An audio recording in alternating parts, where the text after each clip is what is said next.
नमस्कार। आज हम इंडिया के नॉर्दर्न प्लेन को पढ़ेंगे, उत्तरी मैदान को पढ़ेंगे। भारत का उत्तरी मैदान एक बेल्ट जैसा है। मैं एक बार ब्लैक पेन से इसको डार्क कर रहा हूँ, गौर से देखेंगे। लगभग इस क्षेत्र में, इस रीजन में ये फैला हुआ है, इस चौड़ाई में फैला हुआ है। यह मेनली 3 रिवर्स के द्वारा और उसकी जो सहायक नदियां हैं, ट्रिब्यूटरीज है, उसके द्वारा लाई गई मिट्टियों से बना हुआ है, जिसमें सिंधु, गंगा और ब्रह्मपुत्र है। सिंधु इस क्षेत्र में स्थित है और गंगा इस क्षेत्र में स्थित है और ब्रह्मपुत्र इस क्षेत्र में स्थित है। हालांकि सिंधु का बहुत कम भाग ही भारत में है, फिर भी सिंधु की जो सहायक नदियां हैं, जिससे सतलज, चेनाब, रावी, व्यास, इन सब नदियों के द्वारा लाया गया मिट्टी और निक्षेप जो है, उससे बने मैदान भारत में है। लेकिन ये मैदान भारत में बहुत ही कम क्षेत्र में है, वो भी हरियाणा और पंजाब के क्षेत्र में। इसका अधिकांश भाग पाकिस्तान में ही है। इस मैदान का, ये मैदान हिमालय के निचले हिस्से, जो फुट हिल्स है हिमालय का, फुट हिल्स में बने बेसिन का पार्ट है। पिछले टॉपिक में पढ़े थे आप कि पेनिनसुलर रीजन के आगे टकराने के कारण जो पेनिनसुलर रीजन का नॉर्थ पार्ट था वो नीचे की ओर धंसा और एक बड़े से बेसिन का निर्माण हुआ हिमालय और पेनिनसुलर रीजन के बीच में। उस बेसिन को भरने में काफी साल लगा, लाखों वर्ष लगा, और उस के भरने के कारण ही ये नॉर्दर्न प्लेन या उत्तरी मैदान का निर्माण हुआ। ये नदियों के द्वारा लाए गए मिट्टियों से बना है, गाद से बना है। इसकी कुल लंबाई 2400 किलोमीटर है, 2400 किलोमीटर लंबा है, और ये लगभग 7 लाख वर्ग किलोमीटर में फैला हुआ है, 7 लाख स्क्वायर किलोमीटर।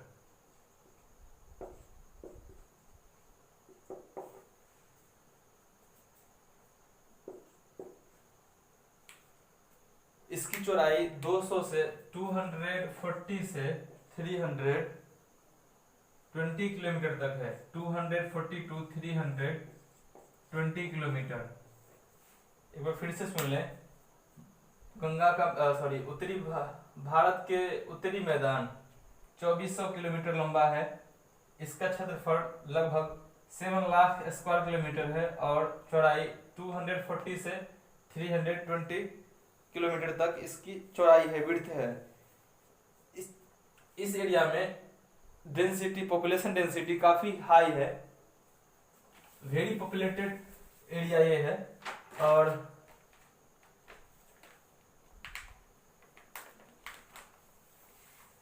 यहाँ पॉपुलेशन डेंसिटी काफी देखने के लिए मिलता है। इस एरिया, इसके पीछे एक खास कारण ये है कि इस एरिया का भाग काफी फर्टाइल है और यहाँ वाटर की अवेलेबिलिटी काफी ज्यादा है, जिसके कारण काफी अच्छी मात्रा में फसल उगता है। और यहाँ जनसंख्या के मौजूद होने के लिए हर एक तरह का कंडीशन अवेलेबल है, इसलिए इस एरिया में पॉपुलेशन ज्यादा है।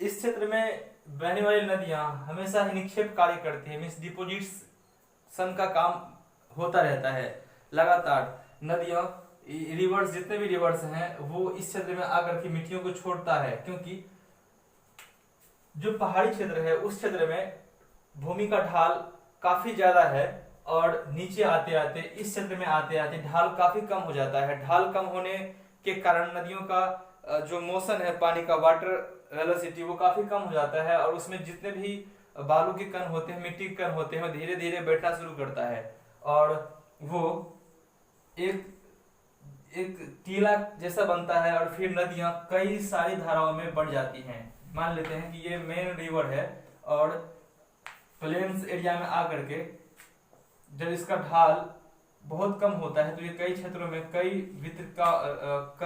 धाराओं में बढ़ जाती हैं, जिसे वितरिकाएं या ट्रिब्यूटरीज कहते हैं।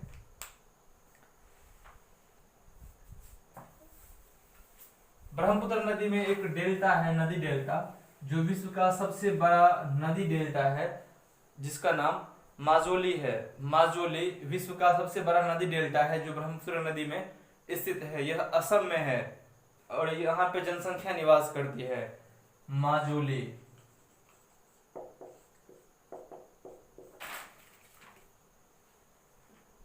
एक वर्ड है दोआब। आब एक उर्दू लफ्ज है जिसका मतलब पानी होता है।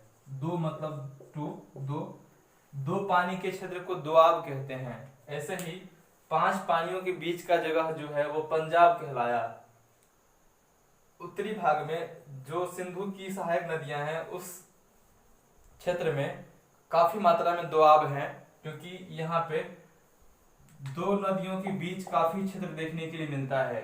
हालांकि इस क्षेत्र में भी है, लेकिन इस क्षेत्र में दोआबों की संख्या काफी ज्यादा है। हम यदि उत्तरी मैदान को देखें तो मोटे तौर पे इसे 3 भागों में बांटा गया है। एक उत्तरी मैदान, एक जो है वो पंजाब का मैदान कहलाता है। उत्तरी मैदान के सबसे उत्तरी पश्चिमी भाग को पंजाब का मैदान कहते हैं। इस मैदान का काफी बड़ा हिस्सा पाकिस्तान में है।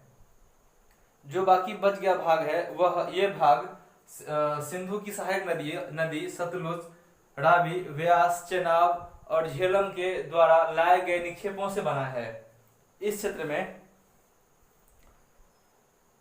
दोआबों की संख्या काफी ज्यादा है। यहाँ उगने वाली मुख्य फसलें धान और गेहूं है। और ये क्षेत्र, पंजाब का क्षेत्र और हरियाणा का क्षेत्र, पूरे भारत में सबसे ज्यादा गेहूं उत्पादन करने वाला क्षेत्र है। इसके बाद दूसरा भाग है उत्तरी मैदान का, वह है गंगा का मैदान। गंगा का मैदान गंगा और इसकी सहायक नदियों द्वारा लाए गए निक्षेपों से बना है, जिसे हम गंगा का मैदान कहते हैं। यह मैदान हरियाणा, दिल्ली, उत्तर प्रदेश, बिहार, झारखंड का कुछ भाग और पश्चिम बंगाल के मैदान को बनाता है। गंगा का मैदान इस बड़े से क्षेत्र में फैला हुआ है। और इसके ठीक बाद जो है वो ब्रह्मपुत्र का मैदान है। ब्रह्मपुत्र का मैदान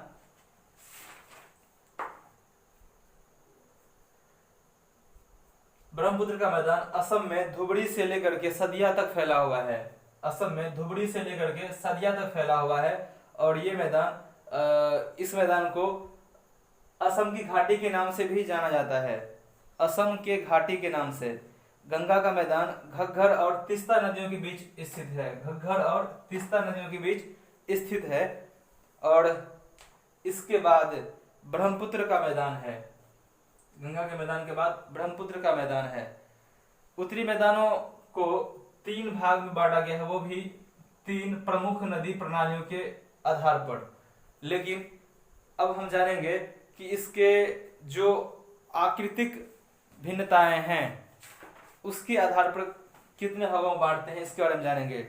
on the basis of physical variation, जो जमीन का उच्चावच है, रिलीफ फीचर है, उसके बेसिस पे बांटेंगे। इस बेसिस पे इसे 4 भागों में बांटा गया है। कुल 4 भागों में बांटा गया है। पहला भाग है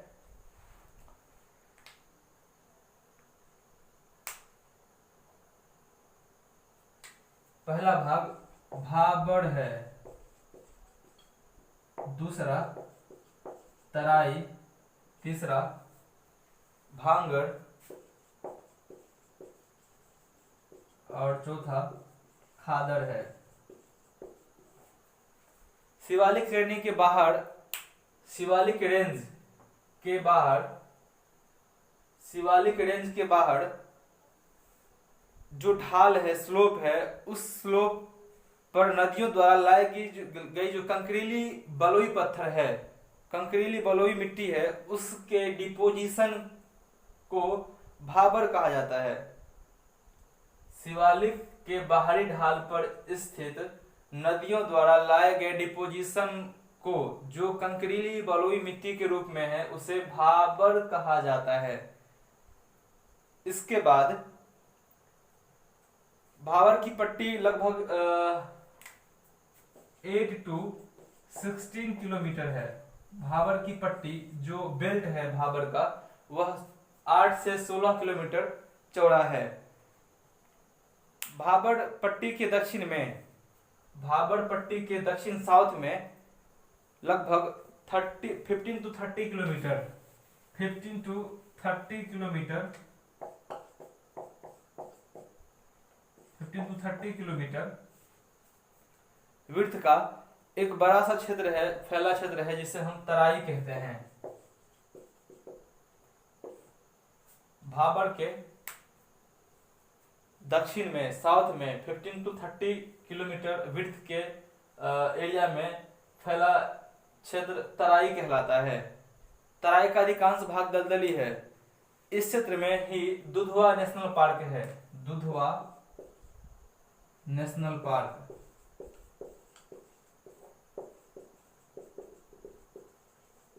तराई के भाग का एक बड़ा सा हिस्सा दलदली भूमि है। हालांकि आजादी के बाद जब भारत और पाकिस्तान बटा, उसके बाद से इस क्षेत्र में काफी जंगलों को काटा गया, ताकि जो माइग्रेट करके पाकिस्तान से लोग आए थे उन लोगों के लिए कृषि योग्य भूमि उपलब्ध कराया जा सके और उनके रहने के लिए भी जमीन उपलब्ध हो। इसके लिए इस क्षेत्र में अधिकांश वनों को काटा गया। इसके बाद भांगर उत्तरी मैदान का वह ऊंचा भाग है, उत्तरी मैदान का वह ऊंचा भाग है जहां पर सामान्यतः बाढ़ का पानी नहीं पहुंच पाता है। उस क्षेत्र को भांगर कहते हैं। इस क्षेत्र में के मिट्टी में, भांगर के क्षेत्र के मिट्टी में चूनेदार